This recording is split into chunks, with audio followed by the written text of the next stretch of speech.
বানিয়ে নিলাম আটা দিয়ে নরম তুলতুলে বাটার নান। এখানে 3 কাপ আটা দিয়েছি। এখানে দিয়ে দিলাম মিল্ক পাউডার 1-2 টেবিল চামচ, ইস্ট দিয়ে দিলাম 2 চা চামচ, তেল দিয়ে দিলাম রেগুলার 2 টেবিল চামচ। আমি আবারও একটু গুঁড়ো দুধ দিয়েছি, কম হয়েছিল। তো এখন শুকনো শুকনো উপকরণগুলো সব মিশিয়ে নিলাম ভালো করে। আর এখানে হালকা কুসুম গরম পানি দিয়ে আমি এই ডোটা মেখে নিচ্ছি। একটু গরম পানি দিলে ডোটা খুব সুন্দরভাবে হয়। আর এখানে একটু বাটার দিয়ে দিলাম, দিয়ে খুব ভালো করে আমি মেখে উপরে তেল দিয়ে রেপার দিয়ে প্লাস্টিক রেপার দিয়ে ঢেকে দিলাম 1-2 ঘন্টার জন্য। আমার হাতে বেশি সময় ছিল না, বেশি সময় থাকলে 3 ঘন্টা রেখে দিলে ভালো হয়।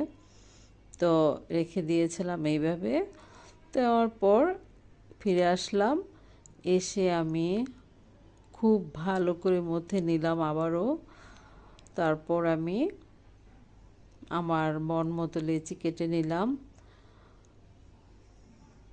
কেটে আমি নানগুলো বানিয়ে নিলাম।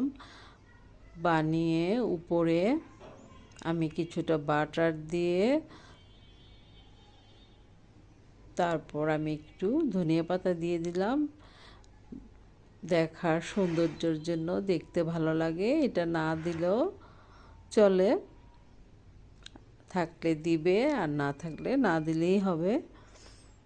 তো এইভাবে করে আমি নানগুলো বানিয়ে নিলাম। তারপর আমি নানটা শুকনো তাওয়ার মধ্যে ছেঁকে নিলাম রুটির মতো করে। এই যে আমার নানগুলো খুব সুন্দরভাবে হয়ে গেছে, বেশি সময়ও লাগেনি। তো একে একে আমি সবগুলো বানিয়ে উঠিয়ে নিলাম। আমি উপরে একটু বাটার ব্রাশ করে নিয়েছিলাম নানের উপরে। প্রত্যেকটা নানের উপরে আমি এইভাবেই বাটারটা ব্রাশ করে নিয়েছি। এতে করে নানগুলো খুব সফট থাকে, খেতেও ভালো লাগে।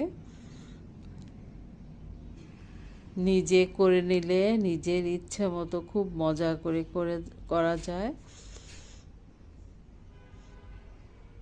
তারপরে এইভাবে ঢেকে ঢেকে আমি নানগুলো বানিয়ে নিয়েছি সব। তো এই যে আমি একটা নান ছেড়ে দেখাচ্ছি কতটা পারফেক্ট হয়েছে, ভিতরটা খুব সুন্দরভাবে হয়েছে এবং নরম।